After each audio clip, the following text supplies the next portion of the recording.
Assalamualaikum warahmatullahi wabarakatuh. Perkenalkan, saya Meta Pratiwi Irawan, NPM 5021240, kelas 4F Pendidikan Guru Sekolah Dasar, mata kuliah Telaah Kurikulum, dosen pengampu Bapak Tio Gusti Satria, Magister Pendidikan. Baiklah teman-teman, pada pertemuan keempat, di sini saya akan membahas materi tentang model, struktur, dan integrasi pengembangan kurikulum. A. Pengertian model-model pengembangan kurikulum. Menurut Good 1972 dan Travers 1973, model adalah abstraksi dunia nyata atau representasi peristiwa kompleks atau sistem dalam bentuk naratif, matematis, grafis, serta lambang-lambang lainnya. Model bukanlah realitas, akan tetapi merupakan representasi realitas yang dikembangkan dari keadaan. Dengan demikian, model pada dasarnya berkaitan dengan rancangan yang dapat digunakan untuk menerjemahkan sesuatu sarana untuk mempermudah berkomunikasi atau sebagai petunjuk yang bersifat perspektif untuk mengambil keputusan atau sebagai petunjuk perencanaan untuk kegiatan pengelolaan. B. Macam-macam model pengembangan kurikulum. 1. Model Taylor. Model Taylor adalah model yang paling dikenal bagi perkembangan kurikulum dengan perhatian khusus pada fase perencanaan. Dalam bukunya, Basic Principles of Curriculum and Instruction, The Taylor Rationale, suatu proses pemilihan tujuan pendidikan dikenal luas dan dipraktekkan dalam lingkungan kurikulum. 2. Model Taba. Taba menggunakan pendekatan akar rumput bagi perkembangan kurikulum. Taba percaya kurikulum harus dirancang oleh guru dan bukan diberikan oleh pihak berwenang. 3. Model Wheeler. Dalam bukunya yang cukup berpengaruh, mempunyai argumen tersendiri. Pengembangan kurikulum dapat menggunakan suatu proses melingkar, yang namanya setiap elemen saling berhubungan dan bergantungan. 4.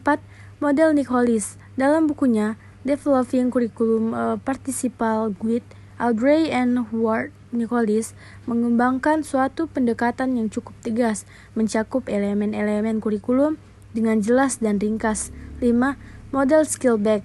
Malcolm Skillback, Direktur Pusat Pengembangan Kurikulum Australia, mengembangkan suatu interaksi alternatif atau model dinamis bagi suatu interaksi alternatif atau model dinamis bagi model proses kurikulum.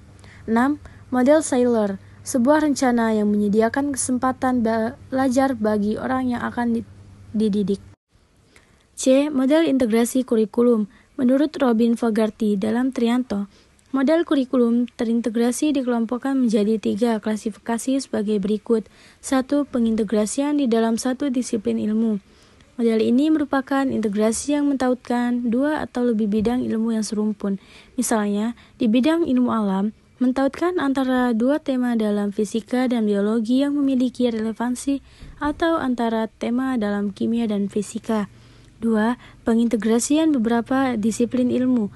Model ini merupakan integrasi yang mentautkan antar disiplin ilmu yang berbeda, misalnya antara tema yang ada dalam bidang ilmu sosial dengan bidang ilmu alam. 3. Pengintegrasian di dalam satu dan beberapa disiplin ilmu.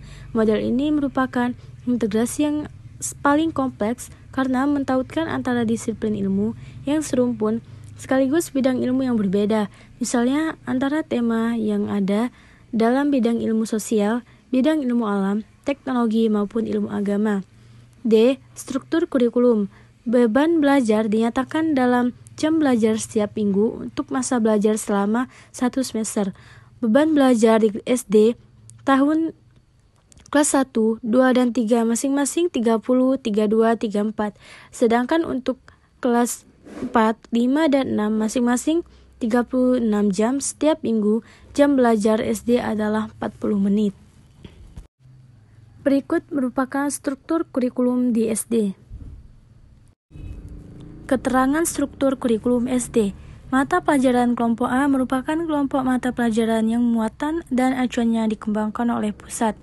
Mata pelajaran kelompok B merupakan kelompok mata pelajaran yang muatan dan acuannya dikembangkan oleh pusat dan dapat dilengkapi dengan muatan atau konten lokal.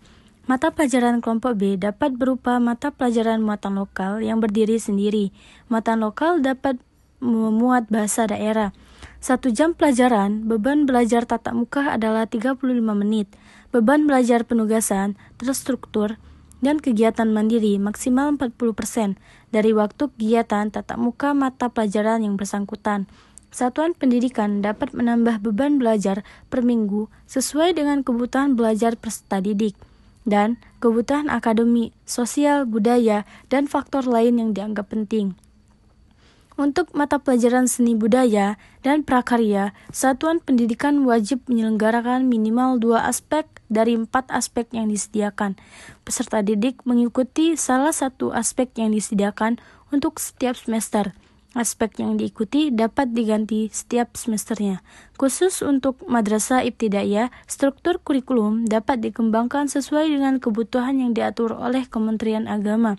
Kegiatan ekstrakurikuler terdiri atas pendidikan kepramukaan wajib, usaha kesehatan sekolah UKS, Palang Merah Remaja PMR, dan lainnya sesuai dengan kondisi dan potensi masing-masing satuan pendidikan.